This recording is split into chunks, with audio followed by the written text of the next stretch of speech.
Quand la deuxième tasse de thé est apparue, l'histoire a commencé à se dévoiler. Bienvenue à Vérités Obscures, je suis votre hôte, Léon, échangeons. Laissez un commentaire pour me dire d'où vous écoutez. J'ai hâte de voir vos localisations. Plongeons-nous dans le vif du sujet. Le village de Chedworth-on-Hale était le genre d'endroit qui inspirait des cartes postales à l'aquarelle et des soupirs nostalgiques de la part des touristes qui tombaient par hasard sur ces ruelles pavées et ces cottages couverts de lierre. Il y avait une douce prévisibilité dans ces journées.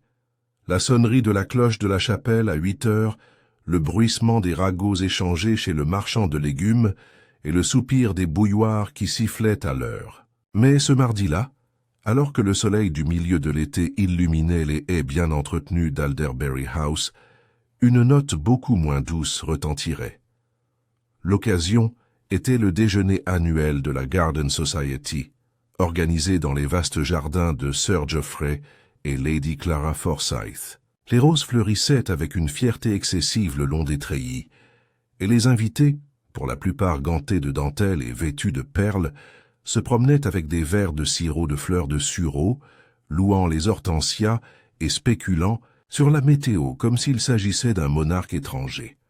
À une table nichée près du bassin ornemental, Miss Jane Marple était assise sous un large chapeau de paille, s'éventant doucement avec le programme imprimé de l'événement. Elle n'aimait pas les grands rassemblements, mais elle connaissait Lady Clara depuis leurs années ensemble dans le cœur de filles d'East Kent, et avait eu l'impression, comme elle le faisait souvent, que la présence d'une personne était parfois un devoir tranquille plutôt qu'un plaisir. « Essayez les tartelettes au citron, Jane », murmura Lady Clara en passant, son expression harcelée derrière un masque d'hospitalité. Cook les a préparées avec cette nouvelle pâte de citron italienne qui coûte une fortune.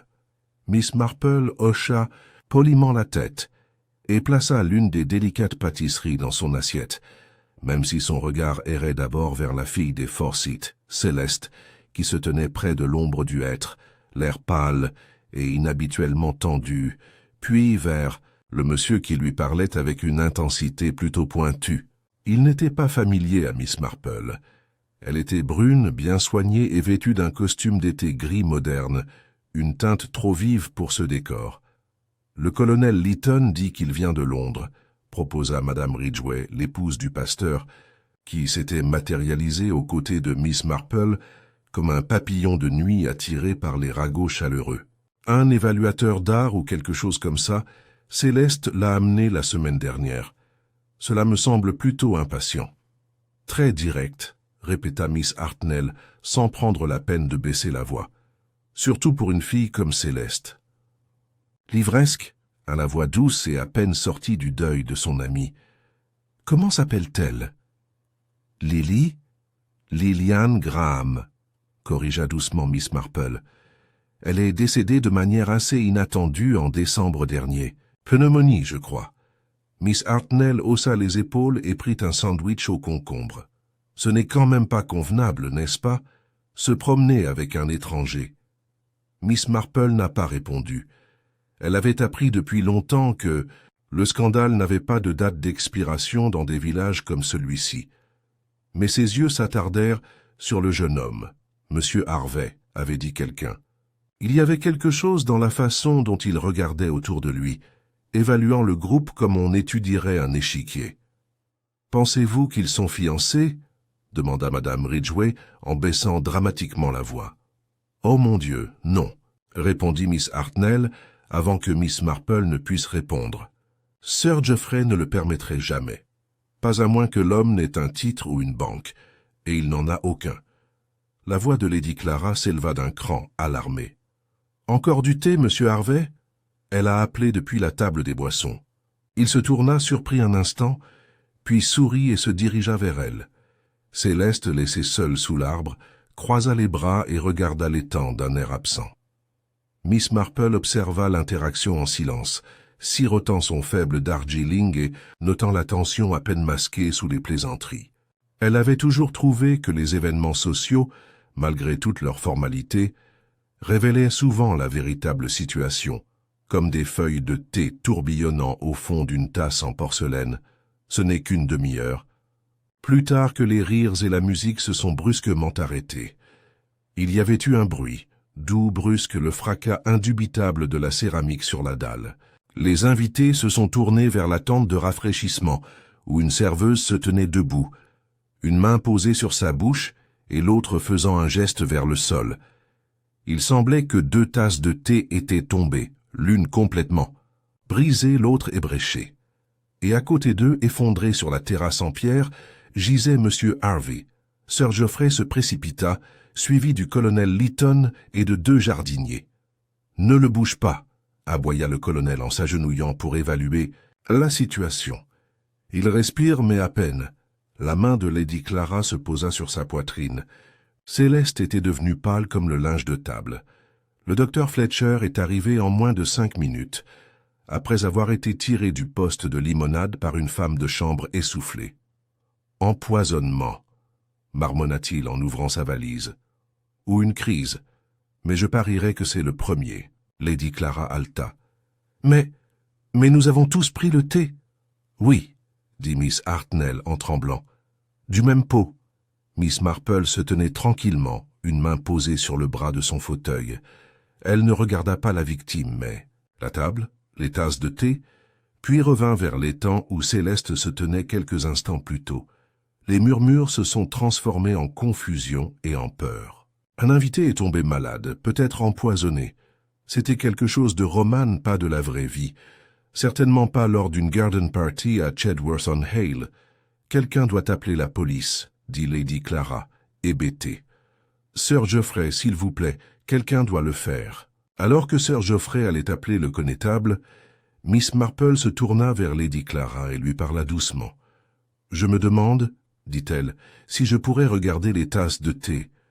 Juste un instant. Si cela ne dérange personne, bien sûr. » Lady Clara hésita, mais hocha la tête. Ils étaient là. 2 tasses, l'une entièrement cassée, l'autre intacte mais craquelée d'un côté, et 2 soucoupes avec encore des traces de thé à l'intérieur. Mais ce n'étaient pas les bonnets sur lesquels Miss Marple se concentrait, c'était le placement. L'un près du bord de la nappe, l'autre plus loin. 2 tasses, 2 convives servis, mais un seul effondrement. Et la servante, maintenant, en larmes, murmura « J'ai d'abord servi M. Harvey, puis la jeune femme, même pot, mais tasses différentes. »« Céleste ?» Les pensées de Miss Marple évoluèrent rapidement. Ou quelqu'un d'autre. Le gendarme arriva bientôt, suivi par Sir Geoffrey. Et le colonel troublé. Les invités ont été priés de rester assis. Personne ne quitterait les lieux tant que la police ne les aurait pas interrogés. Dans le silence qui s'installait, Miss Marple ferma doucement son parasol et se leva. L'air ne sentait plus les roses et les sandwichs au concombre, mais quelque chose de beaucoup plus sombre, quelque chose d'amer, de piquant et plein de secrets. Et ainsi la paix de Chedworth-on-Hale fut brisée, pas par le tonnerre ou la catastrophe, mais par une tasse de thé, une garden party et l'effondrement d'un étranger que personne ne connaissait vraiment. La nouvelle de l'incident de la garden party s'est répandue dans Chedworth-on-Hale avec la rapidité et la précision d'une peste, bien que considérablement plus embellie à chaque récit. À l'heure du dîner, M. Harvey avait été déclaré mort dans au moins 3 foyers, et au moins une version affirmait qu'il était devenu violet et avait de la mousse à la bouche avant de s'effondrer.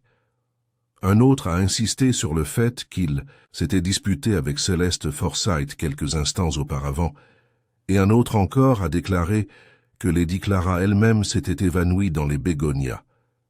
Bien entendu, que rien de tout cela n'était entièrement exact.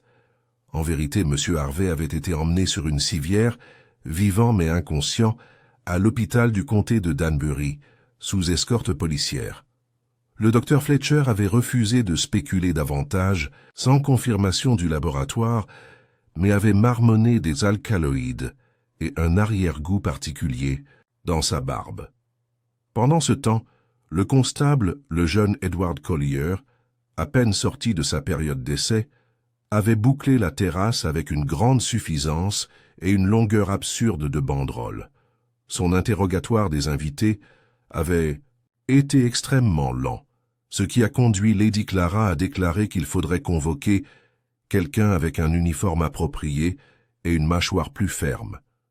Au matin, l'inspecteur Roland Cray était sur les lieux du Middleshire CID. Homme aux épaules carrées, aux tempes grises et au front constamment plissé, il dégageait une compétence lasse et une touche de dédain discret pour le théâtre de village. Il se tenait dans la salle du matin des Forsyth, un cahier à la main, tandis que Lady Clara se perchait anxieusement sur une chaise longue, sous un portrait de son défunt épagnol. « Je ne vois tout simplement pas comment cela a pu arriver », a-t-elle déclaré en jouant avec un bouton en nacre sur sa manche. Le thé a été préparé de la manière habituelle. Cook a fait bouillir la bouilloire. La théière a été rincée et remplie. Et les tasses ont toutes été disposées par cette idiote de Bonne. Nous devons vraiment la laisser partir. Elle a laissé tomber un pudding entier la semaine dernière. Cray ne sourit pas. Et le jeune homme, monsieur Harvey, depuis combien de temps est-il resté avec vous? Lady Clara parut momentanément confuse, comme si le nom même lui était devenu étranger. Lady Clara parut momentanément confuse, comme si le nom même lui était devenu étranger. 4 jours, non 5. Céleste l'a invité. Ils s'étaient rencontrés lors d'une affaire dans une galerie à Londres. Il est, ou était, terriblement charmant. Un peu en avant peut-être, mais vous savez à quel point les hommes de Londres peuvent être. Est-ce qu'il restait sous ce toit? Dans la suite des invités. Céleste a insisté. Elle a dit qu'elle assumerait la responsabilité de toute apparition. Geoffrey n'était pas enthousiaste, mais... Elle s'interrompit et regarda vers la fenêtre. Les jeunes sont différents de nos jours. Cray ferma son carnet. Jusqu'à ce que nous ayons des nouvelles de l'hôpital, nous traiterons cela comme un empoisonnement présumé.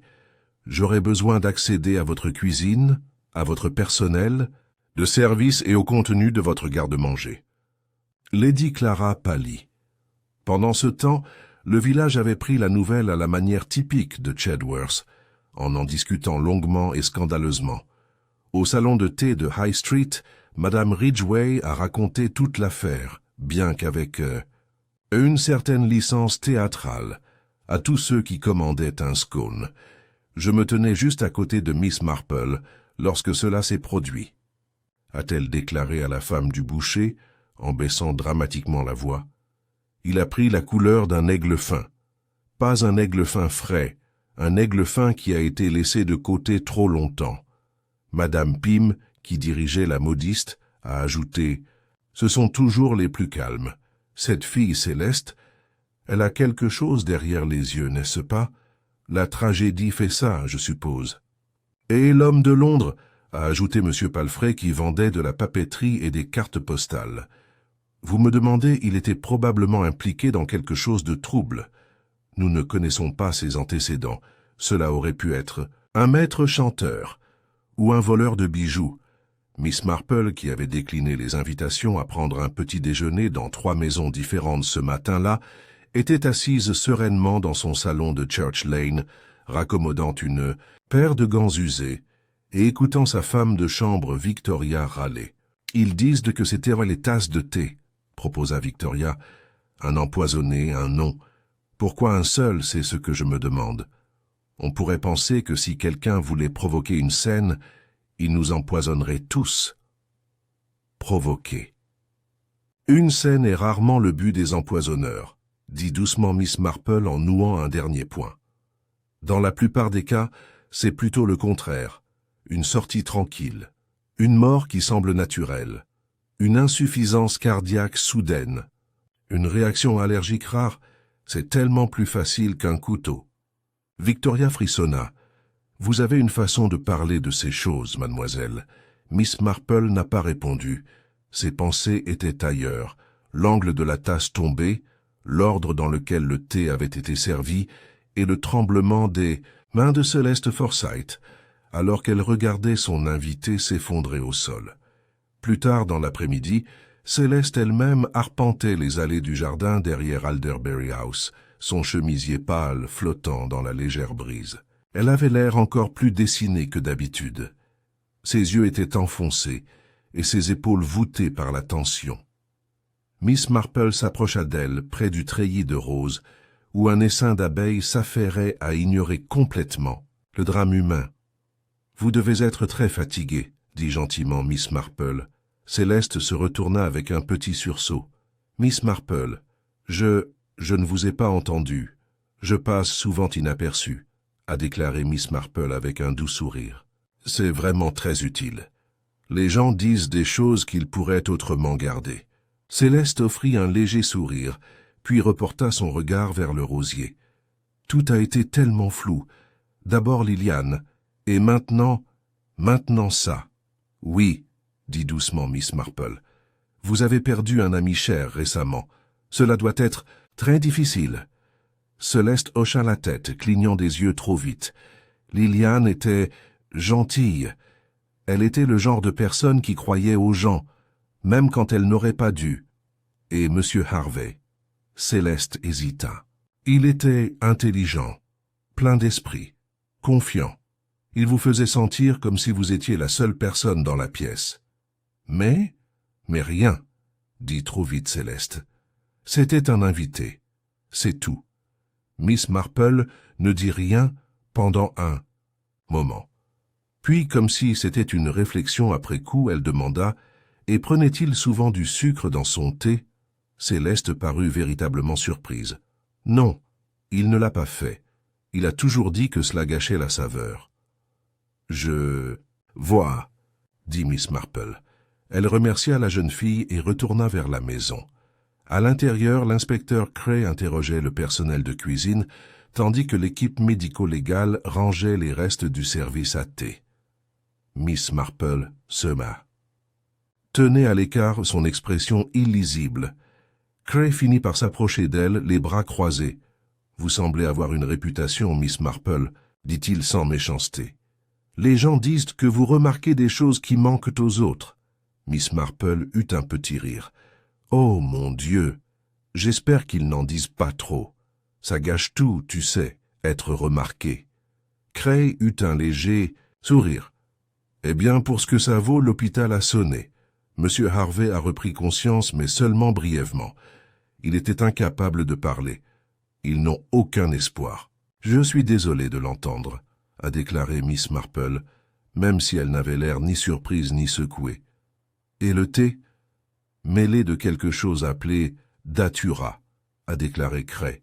« Trouvé dans un certain nombre de plantes toxiques, pommes épineuses, strimson. Pas facile à obtenir, mais pas impossible non plus, surtout si l'on sait quoi chercher. »« Oui, » murmura Miss Marple, « ça a un arrière-goût amer, n'est-ce pas ?»« Alors, on me l'a dit. » Elle poussa un petit soupir. « Alors j'imagine que vous vérifierez tous les jardins d'herbes aromatiques du village. J'ai déjà des agents qui le font. » Miss Marple hocha la tête en croisant les mains. « Eh bien, alors, je pense que le village va maintenant porter son attention sur les tasses. Qui a versé quoi? Qui a pu les altérer? Et toi ?»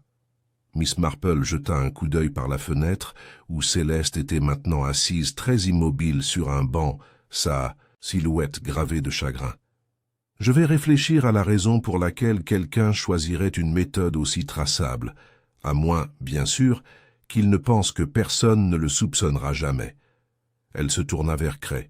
« Et je penserai aussi à Liliane Graham, et si cette histoire a vraiment commencé hier ou bien avant. » Le village n'était pas un endroit habitué au silence, mais le silence qui s'est abattu sur Chedworth-on-Hale dans les jours qui ont suivi la Garden Party était d'une autre nature.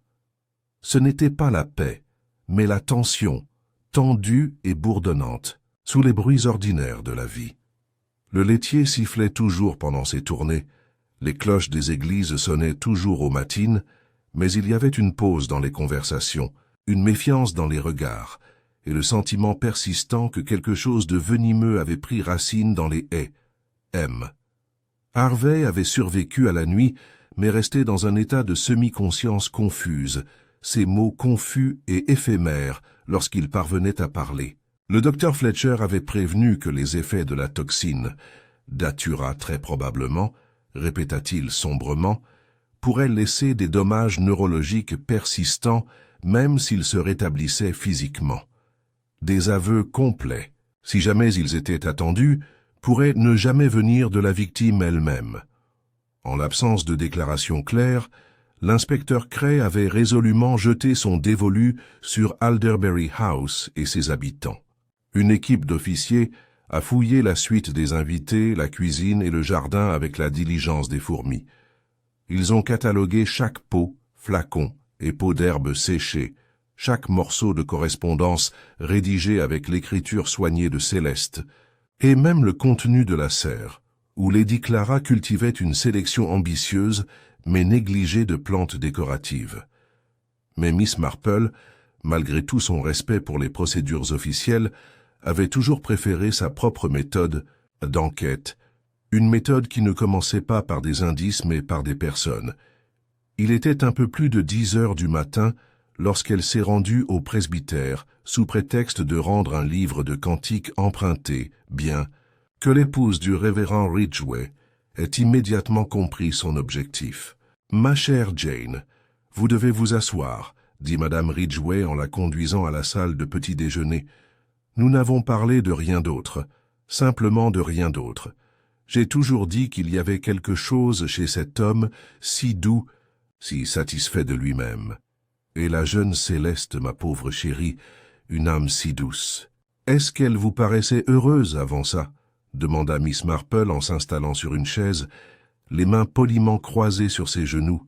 « Oh, je ne dirais pas heureuse, » dit Madame Ridgway en versant le thé avec trop de ferveur. « Pas depuis la mort de Liliane.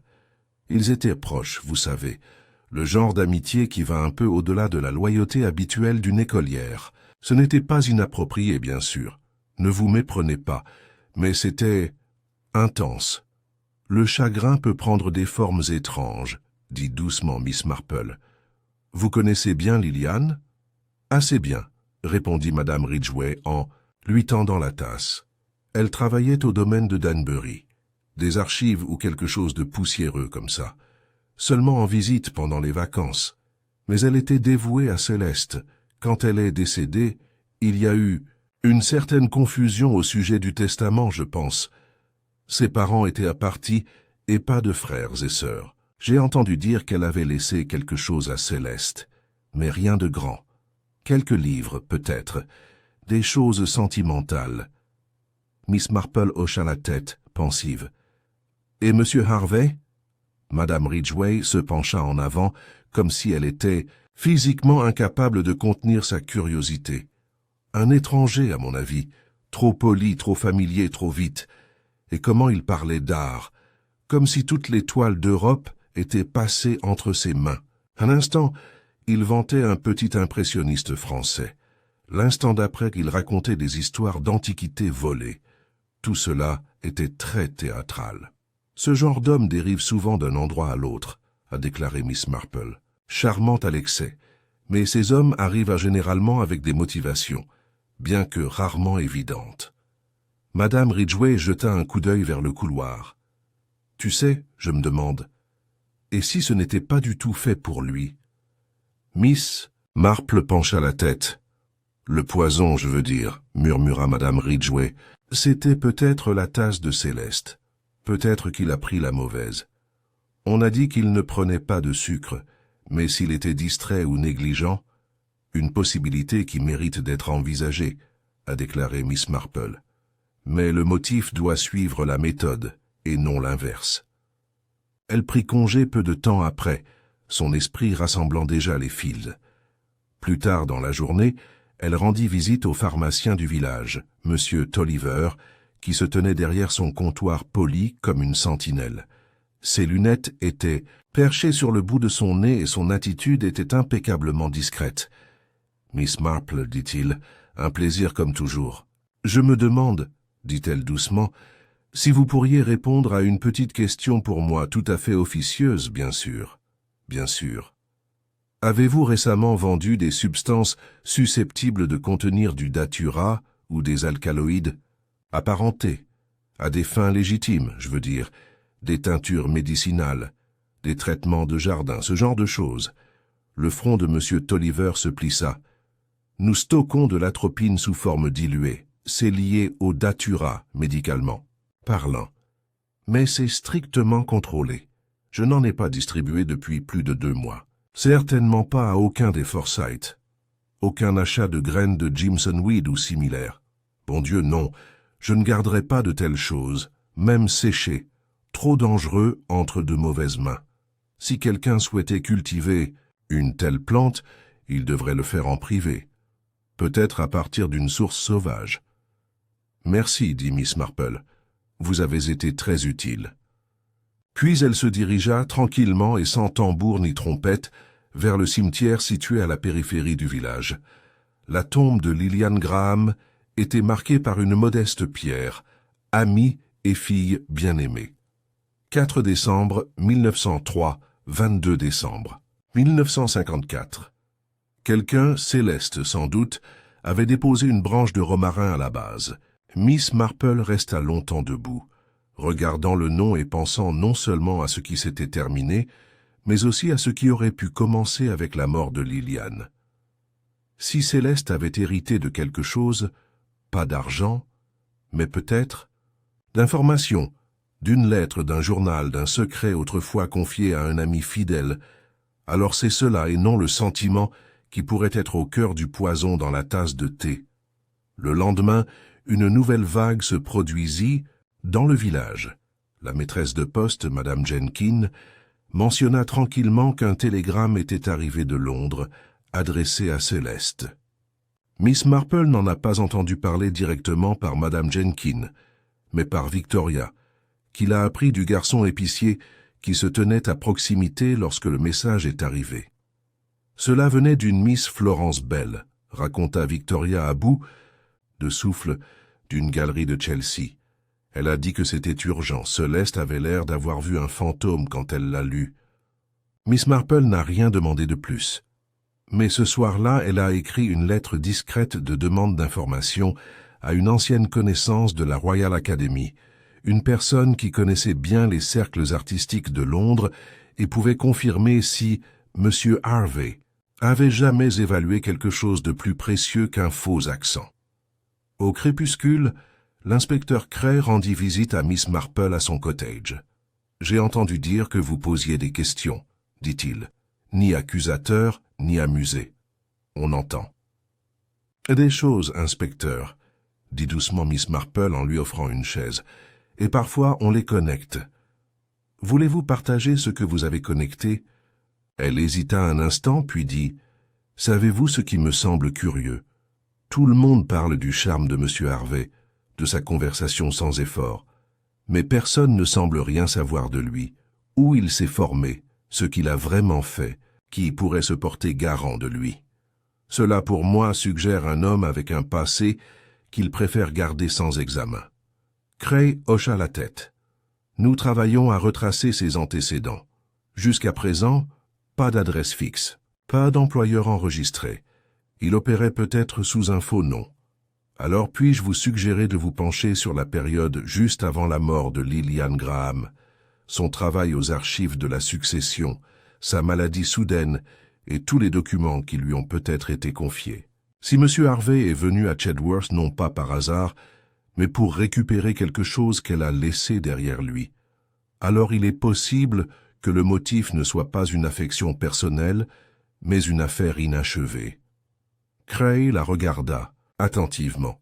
« Et tu penses que Céleste en sait plus que ce qu'elle a dit ?»« Je pense, dit doucement Miss Marple, qu'elle a peur. » Le lendemain matin, le soleil s'est levé sur Chedworth-on-Hale avec un air de tranquillité trompeuse, projetant une lumière dorée sur les treillis chargés de roses et les pelouses couvertes de perles de rosée.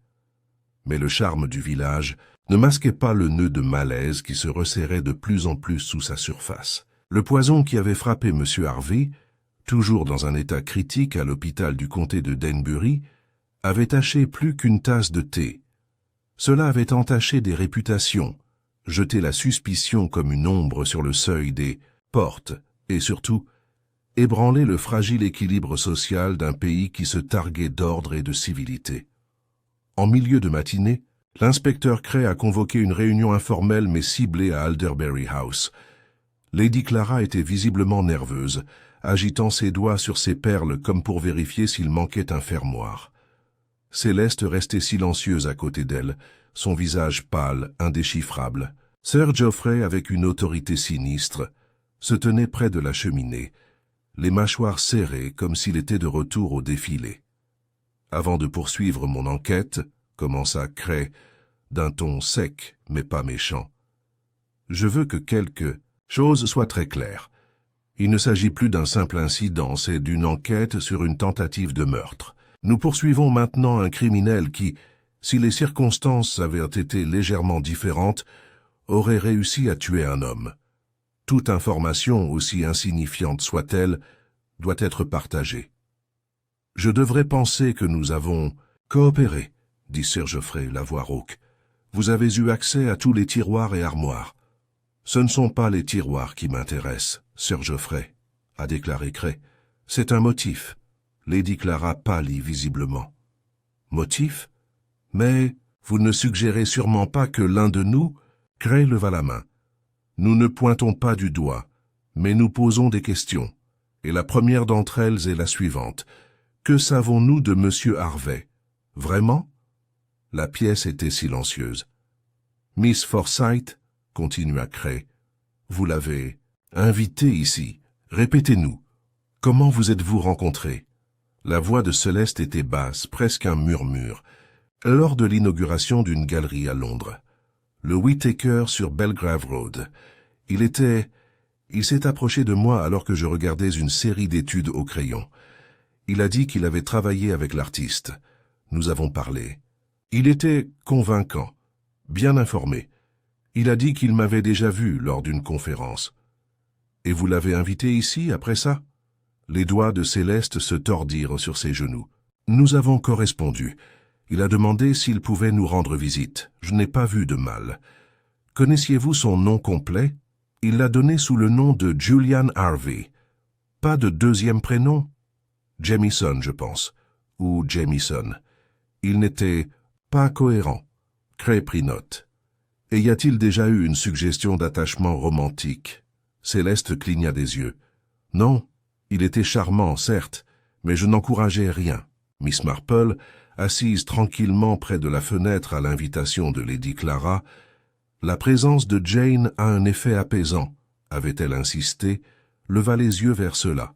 Pas d'encouragement, peut-être, mais la peur. La posture de Céleste semblait se raidir chaque fois que le nom de Monsieur Harvey était prononcé, comme si elle se préparait à l'impact. Sir Geoffrey parla ensuite. Je ne l'aimais pas, trop habile, trop désireux d'être aimé. Je l'ai dit à Clara.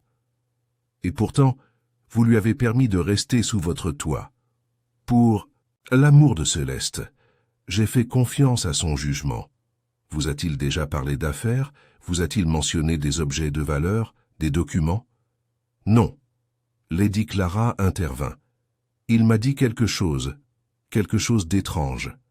En passant, on m'a posé des questions sur les vieux papiers que nous pourrions avoir dans la maison. Des affaires de famille. Je pensais qu'il plaisantait. Je lui ai dit que nous n'avions rien d'autre qu'un tiroir de recettes et de lettres fanées. Cray se tourna. Et qu'en est-il de Miss Graham? Un silence s'installa dans la pièce. Céleste parla enfin. Elle ne l'a jamais rencontrée. Pas directement. Mais j'ai parlé d'elle. Souvent. J'avais l'habitude de partager nos lettres. Avez-vous déjà mentionné un héritage? Il n'y en avait pas. Juste quelques livres, un journal. Le stylo de Cray s'arrêta. Où est-il maintenant? Je l'ai brûlé. Sir Geoffrey se tourna brusquement. Quoi? Je ne voulais pas que cela soit lu. C'était privé. Cray plissa les yeux. Privé de quelle manière? Céleste ne répondit pas. Son silence, à ce moment-là, en disait plus que les mots ne pourraient le faire. Cray se leva. Merci. C'est tout pour le moment. Tandis qu'il partait, Miss Marple s'attardait dans la pièce, ses yeux bleus fixés sur Céleste avec une inquiétude douce, presque maternelle. C'est une chose terrible, dit-elle doucement, de porter seule son chagrin. Oh. Céleste ne répondit pas, mais ses yeux débordaient d'un poids inexprimé. Dehors, Cray trouva l'agent Collier, qui attendait près de la porte du jardin, son cahier caché sous le bras. « Nous avons quelque chose, » dit le jeune homme, en baissant la voix. L'un des jardiniers, Franklin, dit avoir vu quelqu'un dans le hangar 2 nuits avant la fête, après les heures d'ouverture. Il a dit que cela ressemblait à Céleste. On dirait manteau sombre, écharpe pâle. Il était sûr que c'était elle. Il n'a pas vu son visage, mais... Il manque quelque chose dans le hangar, difficile à dire. Quelques étiquettes, un sac de terre, des sachets de graines. Il y avait des gousses séchées dans un pot, une pomme épineuse, je pense. Cray se frotta la mâchoire. Obtenez un croquis du hangar. Documentez tout. Oui, monsieur. Alors que Collier s'éloignait, Cray se tourna pour voir Miss Marple approcher sur le chemin. Vous profitez du soleil? Il a demandé. J'ai bien peur de n'avoir jamais vraiment fait confiance au soleil après une tempête, a-t-elle répondu. Cela donne l'impression que les choses sont plus réglées qu'elles ne le sont. Cray sourit faiblement. Tu ne penses pas que c'était elle, n'est-ce pas? Je pense, dit délicatement Miss Marple, que si Céleste Forsythe avait eu l'intention de tuer M. Harvey, elle ne l'aurait pas fait si ouvertement, ni si négligemment. C'est une jeune femme prudente. Attention à l'excès. Cray hocha la tête. Il y a une autre possibilité. En effet? Et si la victime prévue n'était pas M. Harvey? Miss Marple pencha la tête. Nous supposons qu'il était la cible parce qu'il s'est effondré.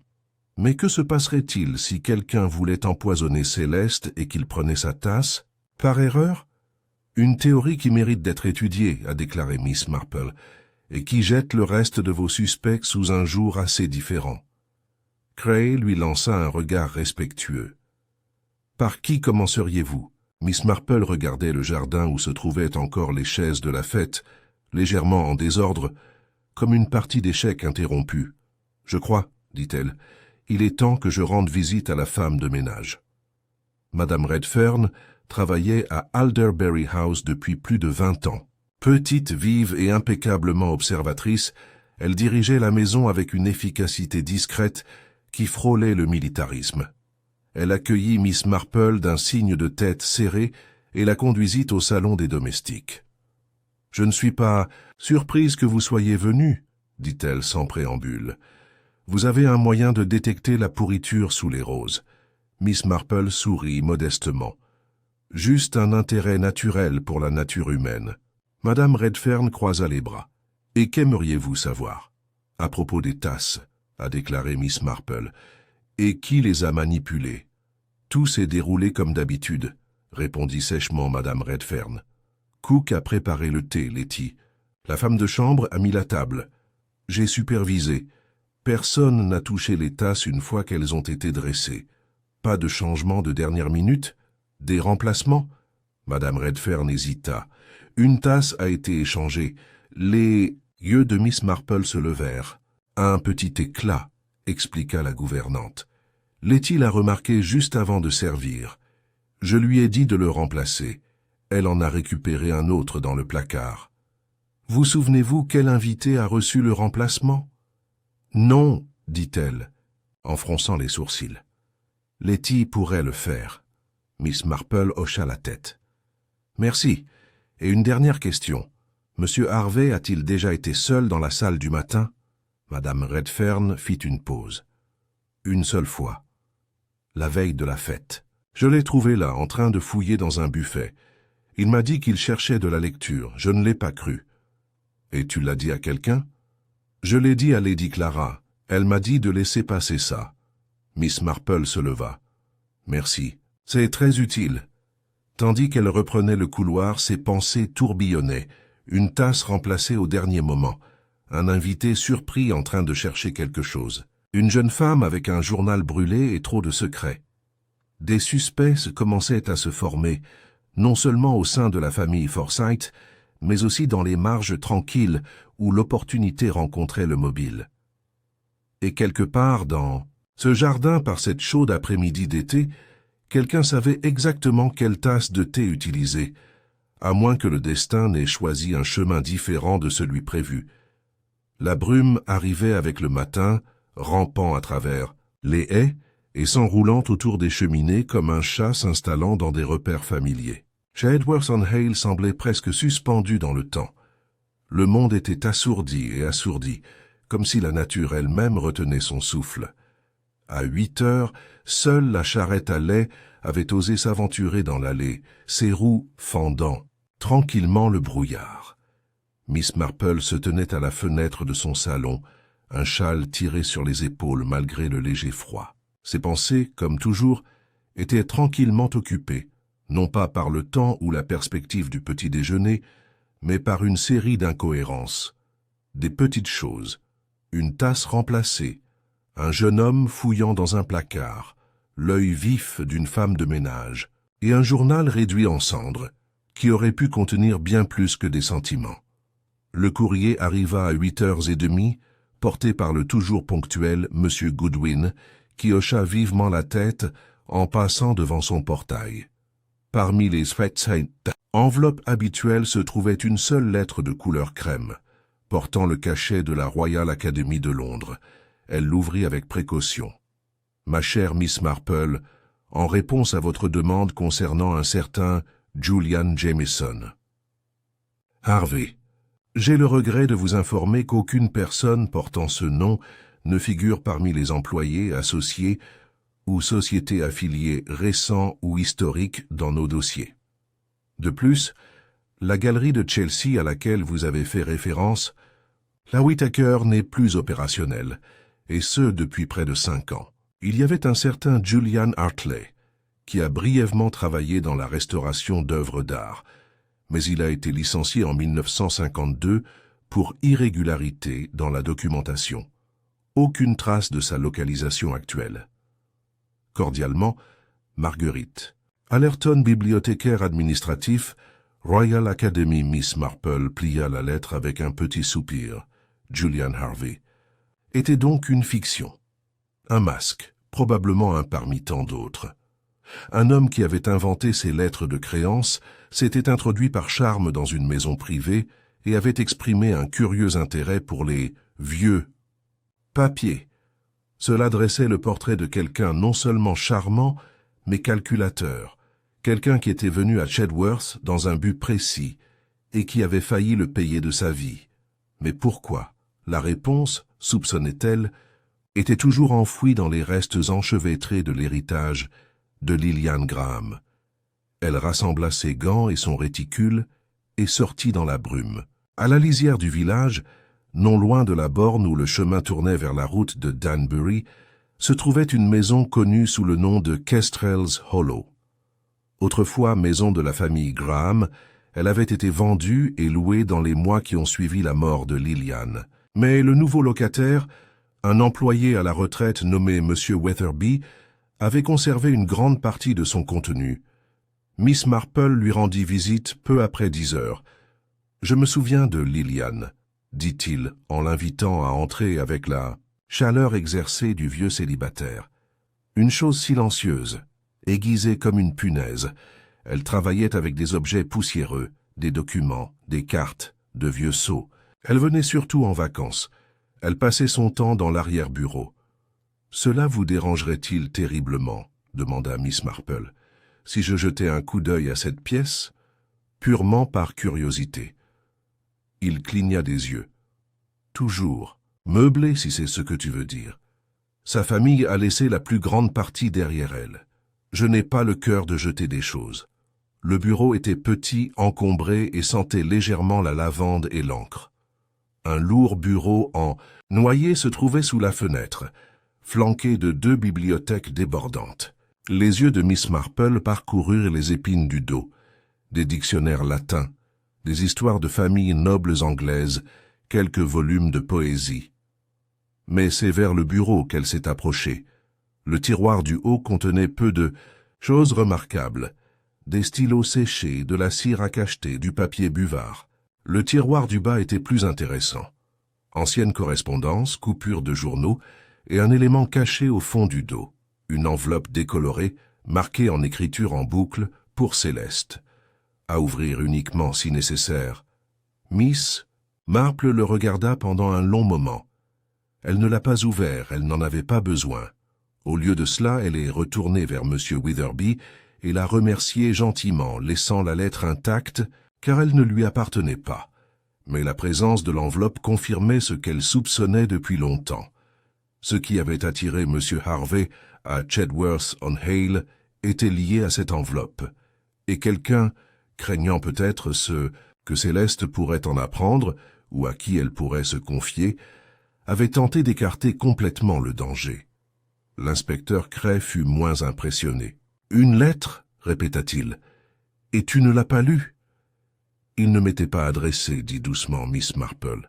« C'était destiné à Céleste. Mais j'ai pensé que tu devrais le savoir. » Cray soupira. « Tu penses que quelqu'un d'autre était au courant ?»« Je crois que M. Harvey l'a fait. Et s'il l'a fait, alors quelqu'un d'autre pourrait le faire aussi. Quelqu'un qui sentait que son passé ou son avenir était menacé par son contenu. » Cray tapota son crayon contre son cahier. « Nous avons retrouvé le vrai nom d'Harvey, Julian Hartley, ancien restaurateur licencié pour suspicion de contrefaçon, a passé quelque temps en France. Pas d'adresse fixe au cours de l'année écoulée. De plus, il était lié à une affaire à Norwich, un vol dans des archives privées. Aucune accusation n'a été déposée. Des preuves ont disparu. Et pourtant, murmura Miss Marple, il est venu ici pour une tasse de thé et un jardin de campagne. Où, a déclaré Cray, pour la jeune femme qui avait accès à des archives privées et un ami décédé qui a peut-être laissé derrière lui quelque chose qui valait la peine d'être tué. Ce soir-là, Miss Marple s'est de nouveau assise avec Lady Clara, sous prétexte d'une visite sociale.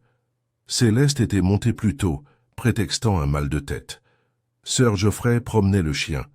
Ils étaient assis seuls dans le salon, le plateau à thé intact. « Elle a changé, » dit doucement Lady Clara, les yeux fixés sur le feu. « Pas seulement à cause du chagrin, de la peur. » Miss Marple ne dit rien, se contentant de siroter son thé léger. « Pensez-vous qu'elle l'a empoisonné ?»« Non, » répondit Miss Marple, « mais je pense qu'elle en sait plus que ce qu'elle a dit. Elle ne protégerait pas un tueur, n'est-ce pas ?» dit Miss Marple d'un ton doux. « Pour quelqu'un qu'elle aimait ou quelqu'un qu'elle craignait, je pense qu'elle pourrait le faire. » Lady Clara secoua la tête. « Tout ça à cause d'un homme qu'elle connaissait à peine. » Miss Marple posa sa tasse. « Ou à cause de quelque chose que quelqu'un d'autre craignait. » Une bûche bougea dans la grille, projetant un scintillement de lumière orange sur le tapis. Miss Marple se leva lentement. « Seriez-vous terriblement offensé si je demandais à voir le meuble de votre chambre du matin ?» Lady Clara cligna des yeux. « Pourquoi diable ?»« Juste une petite idée. » Ils se dirigèrent ensemble vers la pièce voisine, où le buffet sculpté se dressait le long du mur. Miss Marple ouvrit le tiroir du bas et regarda à l'intérieur. Quelques lettres, enveloppes et papeterie. Puis elle passa légèrement ses doigts le long du bord intérieur, là où un faux panneau émit un léger « clic ». « Ah !» dit-elle doucement. À l'intérieur du compartiment peu profond se trouvaient plusieurs papiers pliés. Elle ne les a pas retirés. Elle a simplement observé leur présence. Lady Clara haleta. « Je n'en avais aucune idée. Je crois que M. Harvey l'a fait, » a déclaré Miss Marple. « Et je crois que quelqu'un d'autre, quelqu'un de très prudent, s'est rendu compte qu'il les cherchait. » Lady Clara lui serra le bras. « Tu ne penses pas... »« Je pense, » dit doucement Miss Marple, « que la réponse réside dans un malentendu, une tasse erronée, mais pas un motif erroné. » Alors qu'il retournait au salon, le son de la sonnette résonna faiblement dans le couloir. Cray était arrivé avec des nouvelles. « Un jardinier s'est manifesté, a-t-il déclaré. Il a vu un homme, certainement un homme, entrer dans la serre la veille de la fête. Il a dit qu'il portait des gants et qu'il portait un colis. Il est parti 20 minutes plus tard. Pas ? »« Céleste, alors ?» demanda rapidement Lady Clara. « Non, dit Cray, trop grand. Construction différente, et le colis contenait peut-être quelque chose qu'il ne voulait pas trouver. »« Graines ?» a demandé Miss Marple. Cray hocha la tête. « Nous avons trouvé un paquet de papier dans la corbeille à outils, vide, marqué « Stramonium datura », toxique en tout point. Et les gants ? Disparu. Miss Marple croisa les mains, donc il a été planté, planifié. Et si le timing du jardinier est correct, nous avons maintenant une fenêtre plus claire. Cray accepta. Ce qui nous laisse avec 3 personnes portées disparues pendant cette période. Il fit une pause. Sir Geoffrey, la gouvernante, et un autre visiteur, un vieil ami de la famille arrivé sans y être invité. Miss Marple leva brusquement la tête. OMS, Monsieur Leonard Langston, travaillait avec Geoffrey il y a des années. Arrivé de Londres la veille de la fête, il a affirmé qu'il était juste de passage, mais nous avons appris depuis qu'il a été licencié de son entreprise l'année dernière pour avoir divulgué des fichiers confidentiels.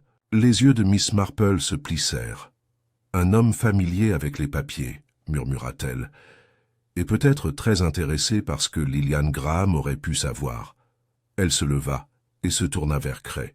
« Je pense qu'il est temps de parler. » À Monsieur Langston. Le nom Monsieur Leonard Langston s'est répandu dans le village de Chedworth-on-Hale comme le lent retournement d'une marée. Jusqu'à présent, il était resté un fantôme dans le récit, mentionné seulement en passant, à peine remarqué dans le déroulement de la garden party ou dans ses conséquences. Mais avec la révélation de l'inspecteur Cray, le vent a changé, et les yeux ont commencé à se tourner vers l'homme qui était arrivé sans invitation et reparti sans explication. Miss Marple, pour sa part, connaissait le nom. Pas intimement, mais de manière distante et observationnelle, elle savait beaucoup de choses. Monsieur Langston avait déjà été impliqué dans l'administration civile pendant la guerre, dans le domaine des matériaux, stratégiques et des expéditions ferroviaires. Il avait une réputation de loyauté, mais aussi de secret. Sa carrière s'était terminée tranquillement, non pas dans la disgrâce, mais avec une pension anticipée et des murmures au sujet d'une mallette perdue. Ce genre d'homme, songea Miss Marple, ne se rendait pas dans les villages sans raison. L'inspecteur, Cray l'avait déjà convoqué à Alderbury House pour un entretien informel. Langston est arrivé à midi. C'était une grande silhouette grisonnante, vêtue d'un manteau anthracite trop fin pour être porté à la campagne. Ses chaussures brillaient de cirage, ses cheveux étaient coiffés en arrière, et ses mains trahissaient le léger tremblement de quelqu'un habitué à cacher ses nerfs. Il salua Cray d'un signe de tête aigu, et Miss Marple, assise discrètement près de l'étagère, ne reçut qu'un bref regard, comme si elle faisait simplement partie du décor. « Merci d'être venu », dit Cray en désignant la chaise en face du feu. « Nous voulions vous poser des questions sur votre visite chez les Forsyth. » « Bien sûr. » La voix de Langston était coupée, travaillée. « J'étais dans le coin, je pensais surprendre Geoffrey. » « Aviez-vous écrit à l'avance ?»« Non. J'ai envoyé un télégramme en arrivant à Danbury. Puis j'ai loué une voiture. Et Sir Geoffrey vous attendait-il » La bouche de Langston se contracta. « Pas exactement, mais il ne s'y est pas opposé. »« Vous êtes resté la nuit avant la garden party ?» Langston hocha la tête. « Chambre libre à l'arrière. »« Connaissez-vous Monsieur Harvey ?»« Je l'ai rencontré, à la fête. Aucune connaissance préalable, aucun du tout. » Miss Marple, raccommodant doucement un gant, parla pour la première fois. « Je me demande, Monsieur Langston, si vous pourriez aider à clarifier quelque chose d'assez insignifiant. » Langston se tourna lentement vers elle. « J'ai entendu dire, dit-elle doucement, que vous étiez autrefois associé au Metropolitan Records Office. Vers 1951, les yeux de Langston se plissèrent légèrement. « J'ai travaillé sur l'indexation de fichiers, oui. » « Et connaissiez-vous Lillian Graham ?» Il y eut une pause. Puis, seulement par réputation. Miss Marple inclina la tête. Elle était assez méticuleuse, organisée, intelligente, un peu comme vous, j'imagine. Langston offrit un sourire serré. « C'est ce qu'ils ont dit. » Cray s'éclaircit la gorge. « Avez-vous eu des contacts avec elle avant sa mort ?»« Non. Mais saviez-vous qu'elle avait accès aux archives historiques ?» Langston hésita une seconde, à peine, mais ce fut suffisant. Pour que Cray et Miss Marple le remarquent. « Oui, » a-t-il finalement admis. Elle avait participé à l'examen de certains documents confidentiels, des documents déclassifiés datant de la guerre. Des choses que nous nous efforcions autrefois de supprimer. D'anciennes expéditions, des transactions codées. Rien de scandaleux selon les normes actuelles, mais peut-être d'intérêt pour certaines parties. Telles que, demanda Cray, des hauts collectionneurs ou des journalistes rancuniers. Et Julian Hartley, a demandé Miss Marple. Était-il l'un de ces partis? Je ne connais pas cet homme, dit rapidement Langston. Je n'avais jamais entendu parler de lui avant cette affaire. Es-tu sûr? La mâchoire de Langston se tendit. Bien sûr. Alors comment? Dit Cray. Expliquez-vous votre présence dans la serre la nuit précédant l'empoisonnement. L'expression de Langston faiblit. Je suis sorti prendre l'air, dit-il lentement. J'ai dû errer. Vous transportez un colis? Cray insista. Les mains de Langston se joignirent étroitement. Ce n'était pas à quoi ça ressemblait. Non, dit doucement Miss Marple. C'est rarement le cas. Langston regarda tour à tour et quelque chose dans son sang-froid se brisa, juste légèrement. Je n'ai pas empoisonné cet homme, dit-il fermement, mais je cherchais. Je pensais que Lillian Graham avait caché un document. Quelque chose faisant référence au mouvement de guerre à travers Chedworth. Je faisais partie de ce réseau. S'il tombait entre de mauvaises mains, même maintenant cela pourrait nuire à ma réputation. Pas pour moi, pour les autres. Alors tu as fouillé la serre? Demanda Cray. J'avais des raisons de croire qu'elle cachait des choses parmi les plantes, a déclaré Langston. Elle gardait des paquets de graines avec des étiquettes codées, une habitude qu'elle avait héritée d'un autre archiviste. Avez-vous trouvé quelque chose? Non. Ses yeux étaient résolus. Rien. Miss Marple l'observa attentivement. Il croyait dire la vérité, ou plutôt il voulait le dire. Cray se pencha en arrière. Et les graines marquées Stramonium datura? Est-ce que c'étaient les vôtres? Non, dit sèchement Langston. Je n'ai même pas remarqué le nom. Cray hocha légèrement la tête. Pour l'instant, vous n'êtes pas en état d'arrestation, mais je vous demande de ne pas quitter le village. Langston se leva. Je n'ai pas l'intention de courir. Miss Marple le regarda partir. Ce n'est que lorsque la porte se fut refermée qu'elle reprit la parole. Il avait peur, a-t-elle déclaré. Mais pas de prison. De l'exposition? Demanda Cray. Des fantômes, dit-elle, le genre qui vit dans les dossiers, les lettres et les souvenirs. Cet après-midi-là, Miss Marple a appelé Céleste, Isapia. Était assis dans la véranda, où la mélisse et le jasmin se mêlaient dans l'air chauffé par le soleil. Céleste avait l'air fatiguée, son visage pâle, ses mains agitées sur ses genoux. « J'ai vu Monsieur Langston », dit doucement Miss Marple. Céleste leva les yeux. « Est-ce qu'il a avoué ?»« Non », répondit Miss Marple, « mais il a admis avoir cherché quelque chose que Lillian a peut-être laissé derrière elle. » Céleste détourna le regard. « Vous le saviez, n'est-ce pas ?» Pendant un long moment, il y eut un silence. Puis, dans un murmure, « Elle m'a donné une clé, avant de mourir, pour le tiroir de son bureau à Kestrel's Hollow. Elle m'a dit de ne jamais l'utiliser à moins que quelqu'un ne vienne poser les mauvaises questions. » La voix de Miss Marple était douce. « Quelqu'un l'a fait. » Céleste hocha la tête. « Julian. Il a dit qu'il voulait me reconnecter avec la succession de Lillian, qu'elle avait eu l'intention de me laisser quelque chose de plus.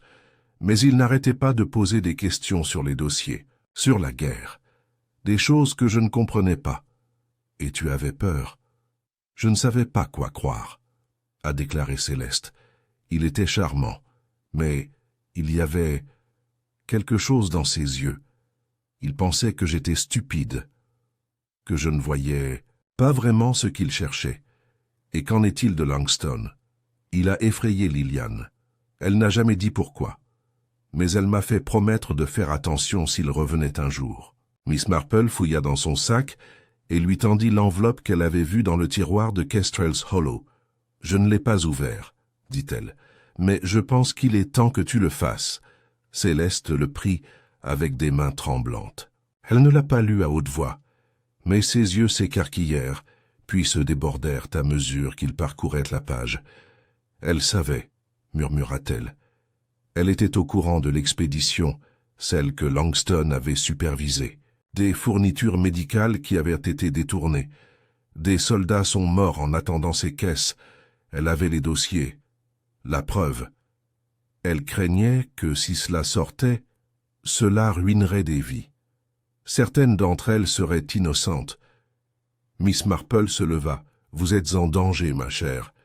Pas seulement de la part d'étrangers, mais aussi de la part de personnes qui croient protéger quelque chose de plus grand. » Céleste leva les yeux.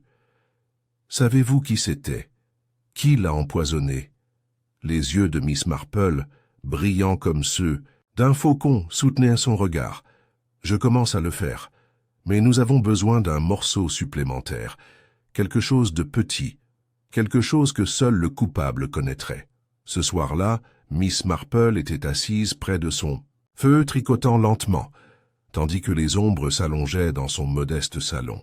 Victoria était allée rendre visite à sa sœur, et la maison était silencieuse, à l'exception du tic-tac de la pendule de la cheminée. On frappa à la porte à 8 heures précises. Elle l'ouvrit pour trouver l'inspecteur Cray. L'expression « tendu ». M. Harvey a retrouvé sa lucidité. Brièvement. Il a dit 2 choses avant de se rendormir. Miss Marple hocha la tête. Et qu'est-ce que c'était? La bouche de Cray était sombre. 1. Pas sa tasse. Et 2. Les gants. Il a laissé les gants. Miss Marple inspira lentement. Alors c'est comme je le pensais. Tu sais qui a fait ça? Elle se tourna vers sa cheminée. Je crois que oui. Mais nous devons faire preuve de prudence, parce que la personne à qui nous avons affaire n'a pas agi par haine, mais par peur. Le lendemain se leva clairement, comme si la tempête de suspicion qui avait doucement grondé Chedworth-on-Hale pouvait maintenant commencer à se dissiper. Mais la sérénité de la lumière du soleil a toujours été trompeuse, selon l'expérience de Miss Marple. Le plus souvent, les surfaces les plus calmes cachèrent les profondeurs les plus dangereuses. La vérité, sentait-elle, était désormais à sa portée. La toile avait été tissée avec soin, mais elle portait des signes de renforcement maladroits. Une tentative d'induire en erreur, de égarer, de suggérer le chaos là où le motif avait en fait été précis. Elle se prépare ainsi à la phase suivante de son enquête discrète, non pas la confrontation des faits, mais l'observation des réactions. C'était dans les petits gestes instinctifs que la vérité éclatait. Elle a passé la matinée tranquillement au cimetière, visitant les tombes de vieux amis et s'arrêtant une fois de plus sur le lieu de repos de Lillian Graham. Une branche fraîche de romarin avait été placée près de la pierre tombale. Miss Marple s'agenouilla et le toucha doucement, puis se leva avec détermination. Elle avait organisé un thé à Alderbury House.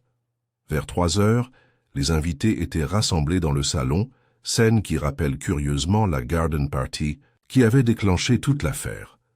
Lady Clara, vêtue d'une robe d'après-midi couleur prune foncée, versait du thé dans une fine théière en porcelaine. Céleste, encore pâle mais plus ferme que ces derniers jours, disposa les biscuits sur une assiette de verre taillé. Sir Geoffrey, inhabituellement formel, se tenait près de la fenêtre, une main posée sur le rebord. L'inspecteur Cray était, là aussi, à la demande de Miss Marple, bien qu'assis à l'écart, apparemment en tant qu'invité, mais plutôt en sentinelle. Leonard Langston est entré en dernier. Il fit un signe de tête raide à l'assistance rassemblée et prit la chaise la plus éloignée du service à thé. « Merci à tous de vous joindre à moi », commença Miss Marple de son ton habituel et modeste, son sac à tricoter à ses pieds. « J'ai pensé qu'il pourrait être utile de revisiter la scène, dans un sens. Tant de choses ont été dites, et pourtant le moindre détail peut si souvent passer inaperçu, n'est-ce pas ?» Sir Geoffrey émit un « bourru », tandis que Lady Clara bougeait inconfortablement. « Puis-je » Miss Marple désigna le plateau à thé. « Faisons comme si c'était l'après-midi de la fête. Le thé est préparé. Les tasses sont disposées. Voyons où elles tombent. » Lady Clara, toujours une hôtesse dévouée, hocha la tête. « Bien sûr, Jane. » Une à une, les tasses furent remplies. Miss Marple ne regardait pas le thé, mais les mains qui se tendaient envers chaque tasse, l'hésitation dans les doigts de Langston, le léger tremblement de la main de Céleste, le regard aigu que Lady Clara jetait vers sa fille. Chaque geste était une ligne dans le croquis qu'elle construisait. Et puis Miss Marple a tendu son piège. « Je me souviens, dit-elle sur le ton de la conversation, qu'une tasse devait être remplacée juste avant de servir à cause d'un petit éclat. C'était le fait de Letty, n'est-ce pas ?» Lady Clara hocha la tête. « Oui, elle en a récupéré un nouveau dans le placard. »« Une gentille impulsion, » a déclaré Miss Marple. « Mais je me demande, si quelqu'un avait préparé la coupe empoisonnée à l'avance, comment s'assurerait-il qu'elle trouve toujours sa cible ?» Il y eut une pause. La main de Céleste se figea à mi-portée. Miss Marple poursuivit doucement. « Cela semble être un risque épouvantable. Ne lasser qu'un seul bonnet, et ensuite laisser le destin décider. » Langston parla ensuite vif et défensif. « Vous pensez que c'était un hasard? Que la mauvaise personne l'a bu? »« Je pense, » dit Miss Marple en le regardant fixement, « que l'empoisonneur ne s'attendait pas à ce que M. Harvey attrape la tasse. » Ébréché, il n'était pas censé le faire. « Mais il l'a fait, » ajouta Cray en se penchant légèrement en avant, « et il est tombé. » Lady Clara était pâle. Alors, à qui était-ce destiné? La voix de Miss Marple s'adoucit. Je crois que la coupe empoisonnée était destinée à Céleste. Un silence stupéfait suivit. Non, Céleste secoua la tête, les larmes lui montant aux yeux. Qui voudrait... Quelqu'un qui craignait ce que vous pourriez savoir, a déclaré Miss Marple, ce que vous pourriez trouver un jour. Quelqu'un qui croyait que Lillian Graham vous avait confié un secret qui pourrait causer un immense mal. Et quelqu'un qui a paniqué lorsqu'un homme comme Julian Hartley est arrivé et a commencé à renifler. Céleste se tourna vers Langston. « C'était toi. » Langston parut abasourdi, mais secoua lentement la tête. « Non, j'étais désespéré de trouver les papiers, oui. Mais je ne le ferai jamais. » Miss Marple se tourna vers Cray. « Puis-je vous demander quelque chose, inspecteur? Lorsque la tasse empoisonnée a été examinée, contenait-elle du sucre? » Cray fronça les sourcils. « Oui, une grosseur. Pourquoi? »« Parce que M. Harvey n'a jamais pris de sucre, » a déclaré Miss Marple. « Comme Céleste l'a mentionné il y a quelques jours, et Lady Clara l'a servi elle-même. Elle n'aurait pas commis cette erreur, à moins qu'elle n'ait supposé que la tasse appartenait à quelqu'un d'autre. » Toutes les têtes se tournèrent vers Lady Clara. Sa main se resserra autour de sa tasse de thé. La voix de Miss Marple était à peine au-dessus d'un murmure. « Vous aviez peur pour votre fille. Vous pensiez qu'elle avait hérité de quelque chose, de dangereux. Vous saviez que le retour de M. Langston et l'intérêt soudain de M. Harvey signifiaient que tout ce que Lillian laissait derrière elle était réel. Alors vous avez agi. » Lady Clara était assise, rigide. « Vous pensez que j'ai empoisonné ma propre fille. Je pense que vous vouliez lui faire peur, » dit doucement Miss Marple. « Pour la rendre malade, juste assez pour la garder au lit, loin, des hommes indiscrets et des papiers dangereux. Mais vous avez utilisé la mauvaise tasse. »« Non, » dit doucement Lady Clara, la voix tremblante. « J'ai utilisé le bon. Je l'ai placé le plus près de son siège. J'ai fait attention. Je voulais seulement... » Sa voix se brisa. « Juste pour la rendre malade. Pas lui. Je ne savais pas qui l'atteindrait. » Céleste se leva. « Mère, pourquoi n'as-tu pas dit quelque chose? »« Parce que je ne voulais pas que tu me détestes, » murmura Lady Clara. « Parce que je pensais te protéger, du monde, de toi-même. » L'inspecteur Cray se leva lentement. « Lady Clara Forsyth, je dois vous demander de venir avec moi. »« Je viendrai, » dit-elle d'une voix faible. « Je ne ferai pas d'histoire. » Miss Marple se leva également, se dirigeant vers Céleste et lui prenant doucement la main. « Elle voulait te protéger, » dit-elle doucement. « Mais la peur peut transformer l'amour en quelque chose de très dangereux. » Plus tard dans la soirée, Miss Marple était assise dans son jardin, un châle tiré sur ses genoux, l'odeur du chèvrefeuille flottant dans l'air. La nouvelle s'était répandue. doucement, par l'intermédiaire du connétable et du vicaire, et des messages soigneusement murmurés passaient entre les tables des salons de thé, mais pas encore au-delà du village. Ce serait le cas éventuellement, mais pour l'instant c'était contenu. Céleste avait choisi de rester à Alderbury House. Sir Geoffrey, bien que bouleversé par les événements de la journée, s'était replié sur une loyauté silencieuse. M. Langston, dont son propre rôle était désormais dans l'ombre, était parti sans protester. Miss Marple sirota son thé. Victoria apporta une nouvelle assiette de biscuits. « Ils disent que Lady Clara ne sera pas inculpée. La tentative d'empoisonnement est une affaire grave, » a déclaré Miss Marple. « Mais elle ne voulait pas de mal mortel, et les circonstances, je l'espère, susciteront de la sympathie. »« Mais elle va quitter la ville, je l'imagine ?» Victoria hésita. « Est-ce qu'il vous arrive de vous sentir désolé pour eux ?» Ceux qui le font. Miss Marple ne répondit pas immédiatement. Elle regarda vers l'horizon où les derniers rayons du soleil brûlaient l'or sur les toits du village. « Je suis désolée. »« Pour tout le monde, » dit-elle enfin. « Pour ceux qui agissent par amour, pour ceux qui agissent par peur et pour ceux qui doivent vivre avec les conséquences. Mais surtout, je suis désolée pour la vérité, car elle est toujours si solitaire, attendant d'être crue. » Et sur ce, elle retourna à son tricot, les aiguilles claquant doucement dans le crépuscule, tandis que Chedworth-on-Hale expirait et tournait la première page fragile vers la paix. Pendant une journée entière après les aveux discrets de Lady Clara et son départ sous l'escorte de l'inspecteur Cray, Chedworth-on-Hale a dérivé dans un rare état de réflexion tamisée.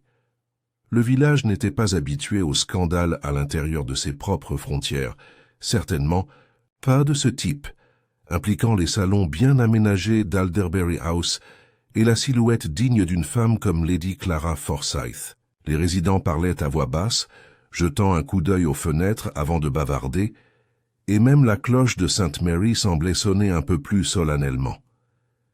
Miss Marple, cependant, savait qu'il valait mieux ne pas s'appuyer sur une conclusion trop facile.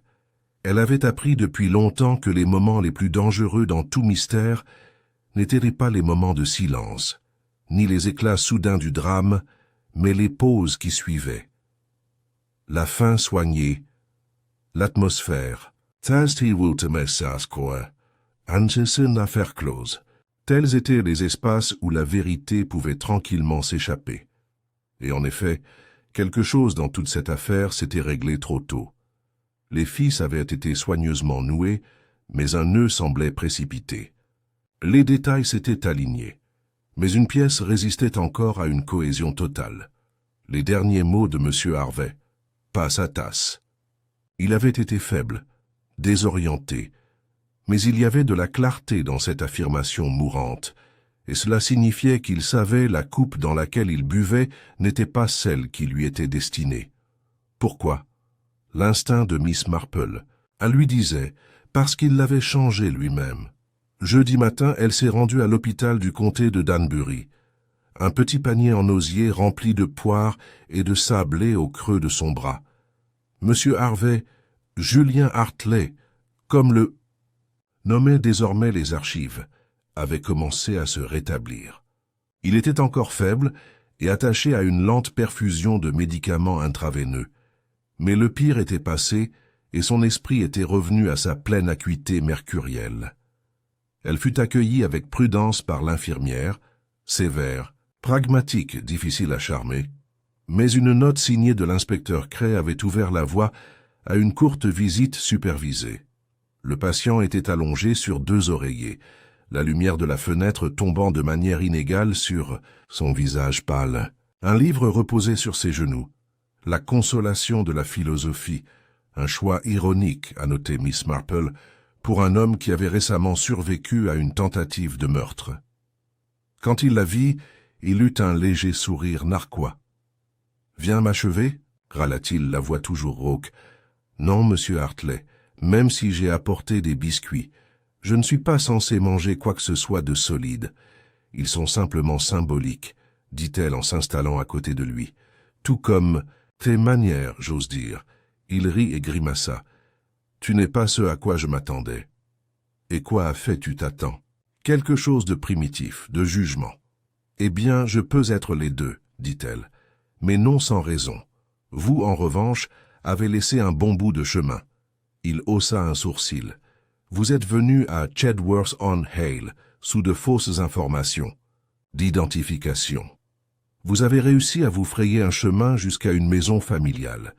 Vous connaissiez Lillian Graham avant sa mort. Et vous pensiez, très sincèrement, qu'elle avait laissé derrière elle quelque chose de valeur. » Il soupira, ferma le livre, « Oui, et j'avais raison. Qu'est-ce que c'était ?»« Un grand livre, dit-il, écrit à la main, ennuyeux pour un œil non averti, mais précieux. Il contenait des références à des expéditions d'après-guerre, certaines avec des destinations falsifiées. Elle a trouvé des divergences. Quelqu'un les avait détournées. Peut-être Langston, peut-être d'autres. Et vous aviez l'intention de le vendre. Je ne prétends pas être noble, a-t-il déclaré. L'information, c'est le pouvoir, Miss Marple.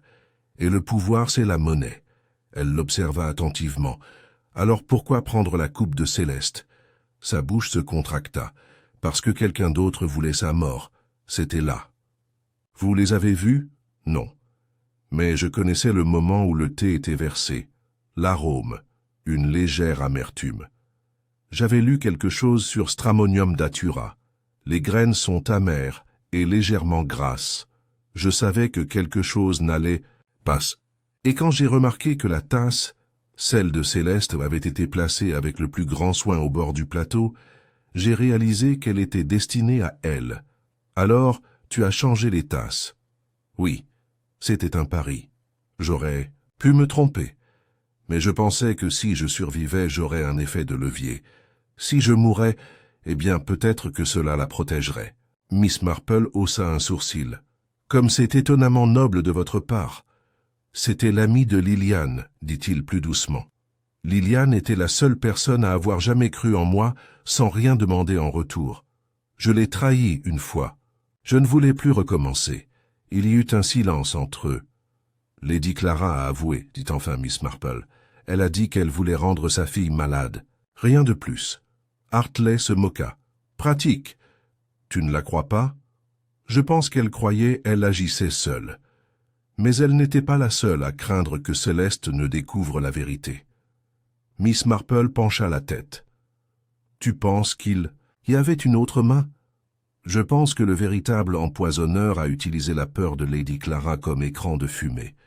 Je pense que quelqu'un d'autre a glissé la substance dans la tasse et était plus qu'heureux de laisser Clara assumer la responsabilité. Elle se leva. C'est une suggestion très sérieuse. Je suis un homme presque mort. Je n'ai rien à gagner à mentir. Miss Marple a rassemblé ses affaires. Alors je dois passer un dernier appel. Il était un peu plus de 5 heures lorsqu'elle revint au village et se dirigea non pas vers Alderbury House, mais vers le modeste cottage situé près de l'ancienne laiterie, Madame la maison de Redfern, la gouvernante de longue date des Forsyth. Madame Redfern ouvrit la porte avec un sourcil levé. « Mademoiselle Marple, j'offrirai du thé, mais je ne suis pas en service. »« Cela ne prendra pas longtemps, » a déclaré Miss Marple. Le salon était sobre mais propre, la cheminée tapissée de photographies décolorées. Les yeux de Miss Marple passèrent brièvement sur les cadres. « Je voulais poser des questions sur les gants, » a-t-elle déclaré. Madame Redfern fit une pause. « Quels gants ?»« Les gants de jardinage. Une paire a été laissée dans le hangar. Le jardinier a mentionné qu'ils n'étaient pas les siens. Je n'en sais rien, non ?» Miss Marple s'approcha. « Et pourtant, tu étais dans le hangar la veille de la fête. » La mâchoire de Madame Redfern se serra. « C'est un mensonge. »« Non, » dit doucement Miss Marple. « Ce n'est pas le cas. J'ai parlé à un villageois qui a vu une lumière dans la serre après le crépuscule. Vous avez été vu. » La femme détourna le regard. « Je ne sais pas ce que vous pensez faire, Miss Marple. J'essaie de comprendre pourquoi une femme aussi intelligente et disciplinée que vous empoisonnerait une tasse de thé et accuserait quelqu'un d'autre. » Madame Redfern rit amèrement. « Vous pensez que je... » « Oui, dit Miss Marple. Parce que le journal de Lillian Graham ne mentionnait pas seulement la corruption en temps de guerre. Il énumérait des noms, et le vôtre en faisait partie. Madame Redfern se figea. Vous avez travaillé dans les achats, a poursuivi Miss Marple, à Londres, avant de devenir femme de ménage. Une transition tranquille, peut-être motivée par la peur. Lillian a découvert que vous aviez signé une caisse de fournitures médicales qui n'est jamais arrivée à destination. Je n'ai jamais... Elle a tenu des registres. Elle l'a dit indirectement à Céleste. Et quand vous avez réalisé que M. Harvey était après eux, vous avez paniqué. Madame Redfern s'effondra sur une chaise. Elle allait me ruiner, dit-elle d'une voix creuse. J'ai reconstruit ma vie. Je sers une bonne famille. Je m'occupe de mes propres affaires. Mais je savais qu'il la trouverait. Et s'il la donnait à Céleste, alors tu as mis le poison dans sa coupe. Je pensais qu'Harvey serait blâmé, murmura-t-elle. C'était un fraudeur. Il était une fraude. Et Lady Clara s'était déjà montrée inquiète. J'ai juste poussé l'histoire. La voix de Miss Marple resta calme. Vous avez parié sur le silence, et le destin s'en est mêlé. Cray entra à ce moment-là, comme convenu, franchissant la porte ouverte. Madame Redfern se leva. « Voulez-vous m'arrêter maintenant ?»« Oui, » dit Cray, « pour tentative de meurtre. » Elle hocha la tête. « Je ne résisterai pas. » Miss Marple lui toucha doucement le bras. « Vous auriez pu l'avouer. Vous auriez pu épargner la honte à Lady Clara. »« Je ne voulais plus être connue, » a-t-elle déclaré. « J'avais passé tellement de temps à devenir invisible. » Et sur ce, elle a été emmenée. Cette nuit-là, Miss Marple rentra chez elle et s'assit de nouveau près de son feu, le tricot intact sur ses genoux. La vérité était enfin venue, pas à partir de preuves, pas par confession, mais de l'analyse tranquille du comportement, du tremblement d'une jeune femme, du placement d'une coupe empoisonnée et du savoir amer de ceux qui craignaient le passé plus que la justice. Et dans le village de Chedworth-on-Hale, la paix est lentement revenue, fragile, imparfaite, mais réelle.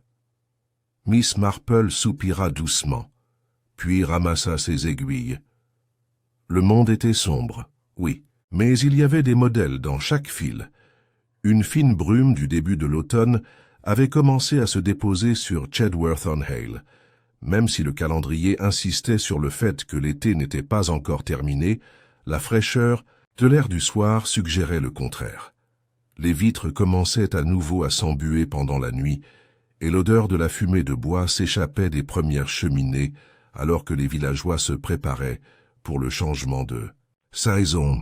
Mais à l'intérieur de la salle du presbytère, ce vendredi après-midi, la chaleur régnait. Un modeste rassemblement s'était réuni sous le prétexte d'une réunion du comité du jardin communautaire, un événement que Miss Marple avait discrètement suggéré au révérend Ridgway la veille. Elle avait été très ferme sur le fait qu'un rassemblement doux et réparateur ferait le bien du village. Le vicaire, bien sûr, ne savait pas que cette réunion deviendrait le théâtre de la révélation finale de Miss Marple. Une poignée de villageois étaient poliment assis sur des chaises pliantes. Madame Ridgway et son agenda bordé de dentelles, Miss Hartnell avec son cahier, le jeune agent Collier prenant des notes au nom de l'inspecteur Cray. Était également présent Sir Geoffrey Forsyth, calme, réservé depuis la détention de Lady Clara, et Céleste, dont le calme pâle trahissait désormais plus de force que de chagrin. Ses yeux rencontrèrent ceux de Miss Marple une seule fois, et là se trouvait la question qu'aucune d'elles n'avait encore posée à haute voix. Est-ce vraiment fini? La pièce se tut, tandis que Miss Marple se levait. « Je vous remercie, tous, de m'avoir fait plaisir, » commença-t-elle doucement, « et je m'excuse de vous éloigner de chez vous. Mais il y a des moments dans la vie où le silence, même bien intentionné, fait plus de mal que de bien. Et il semble, mes chers, que nous soyons arrivés à un tel moment. » Quelques têtes inclinées. Sir Geoffrey fronça les sourcils. Miss Hartnell marmonna. « Je vous ai dit qu'elle avait quelque chose dans sa manche. » Miss Marple croisa les mains devant elle. « Comme vous le savez tous, Nous avons failli perdre la vie d'un jeune homme lors de la garden party de la semaine dernière. Monsieur Julian Hartley, qui est arrivé sous un faux nom. Oui, mais dont l'effondrement a envoyé une onde de peur à travers nous tous. Un empoisonnement, pensions-nous, le visait. Céleste tressaillit légèrement. Mais nous avions tort, a déclaré Miss Marple. La coupe empoisonnée n'était pas destinée à Monsieur Hartley. Elle était destinée à Céleste Forsythe. Un murmure parcourut la pièce. La bouche de Sir Geoffrey s'ouvrit, mais aucun mot ne sortit. Lady Clara a avoué avoir placé la coupe, continua doucement Miss Marple. Croire, dans un moment de peur, qu'elle pouvait protéger sa fille du danger en la rendant temporairement malade, en la soustrayant au danger. Mais Lady Clara, malgré son acte mal avisé, n'était pas la source du poison. Silence, et puis le léger tintement de la broche de Miss Hartnell contre son col alors qu'elle se penchait en avant.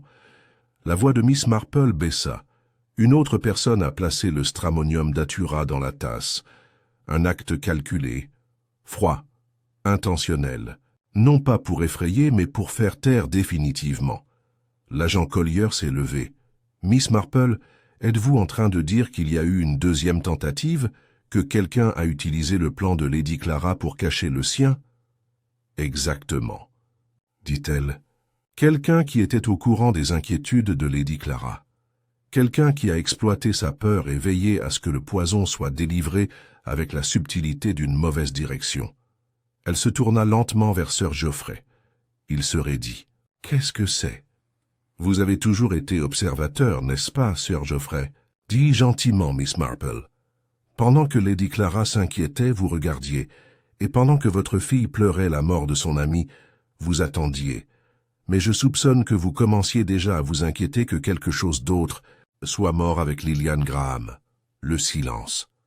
Sir Geoffrey se levait maintenant, le visage s'assombrissant. « Vous faites des insinuations sans preuve. »« Au contraire, » dit calmement Miss Marple.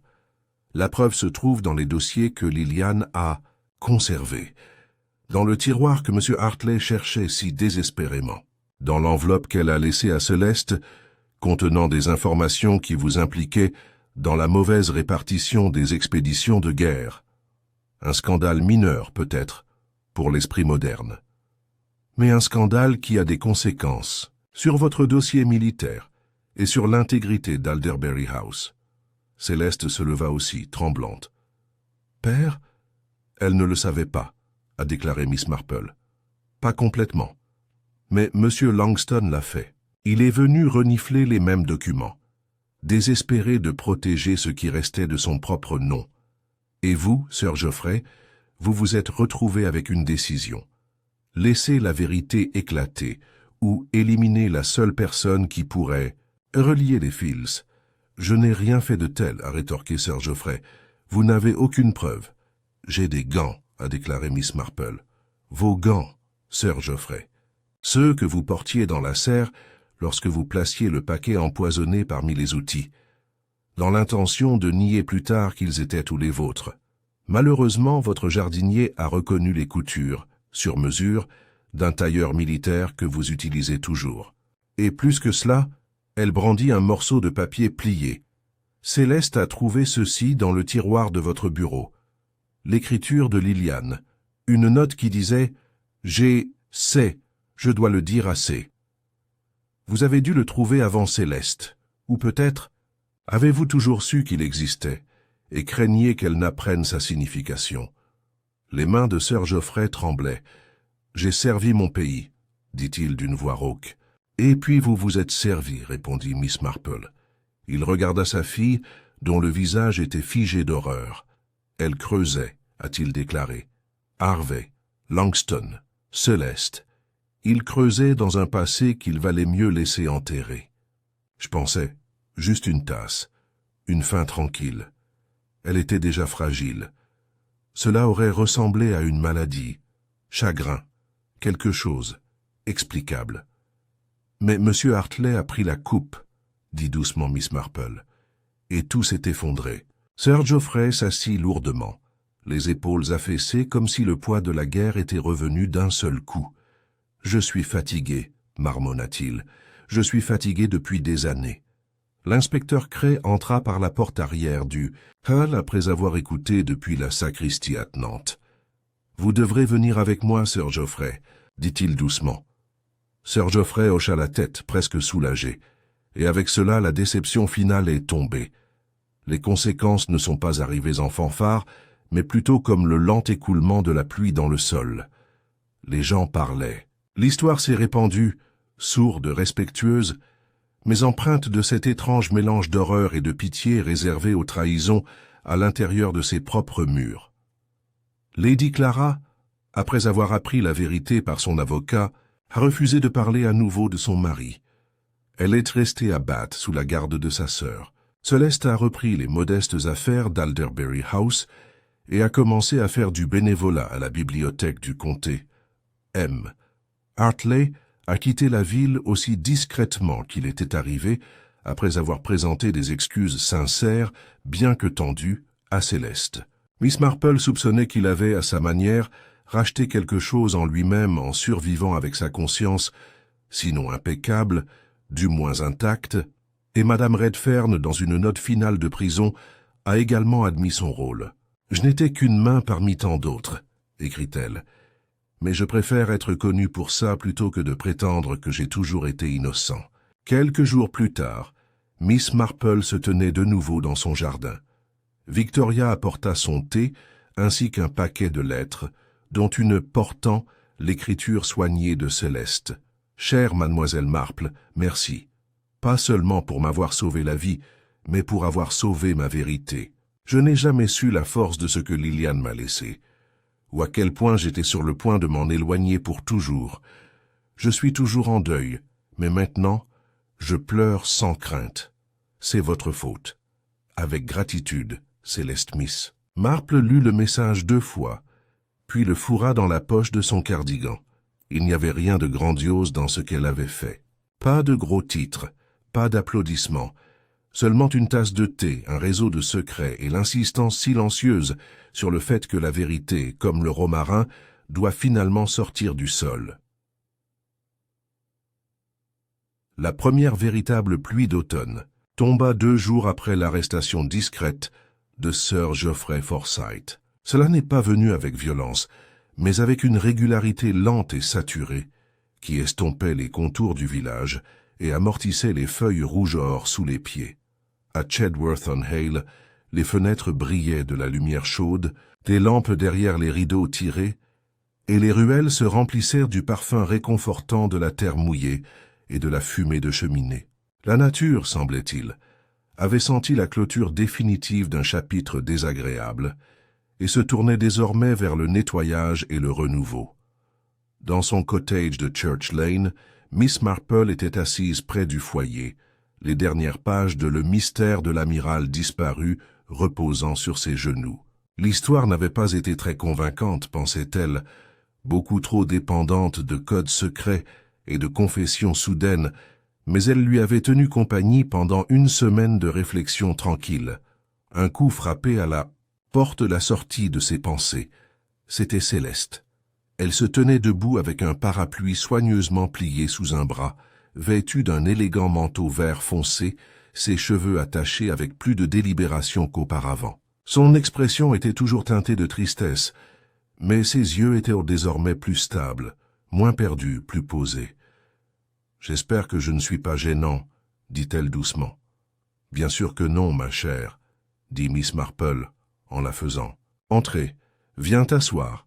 La bouilloire est sur le point de bouillir. » Céleste entra dans la chaleur familière du salon, jetant un bref coup d'œil aux étagères bordées de romans policiers. Céleste hésita. Elle était amoureuse de lui, vous savez. Mon père, il y a des années, avant de voir de quoi il était capable. « Je m'en doutais, » répondit doucement Miss Marple. « Et pourtant, elle est restée ton amie. Elle a vu en moi quelque chose que je n'avais pas vu en moi, » a déclaré Céleste. « C'est ce dont je me souviendrai le plus. » Un moment de silence passa entre eux, rempli uniquement par le doux tic-tac de la pendule de la cheminée. « Je pensais, » a ajouté Céleste, « de quitter Chedworth depuis un moment. Pas définitivement, mais peut-être dans quelques mois. Il y a un poste à la bibliothèque du comté de Danbury. Cataloguer des manuscrits rares. Cela semble approprié, d'une manière ou d'une autre. Miss Marple sourit.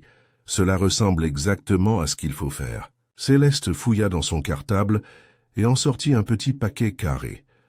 Je voulais que tu aies ça. À l'intérieur se trouvait une tasse à thé en porcelaine blanche, bordée de bleu cobalt, avec une légère fissure sur un côté.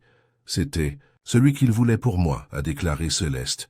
Je ne pouvais pas le garder. Mais je pensais que tu pourrais... Je ne sais pas. Comprenez-le mieux.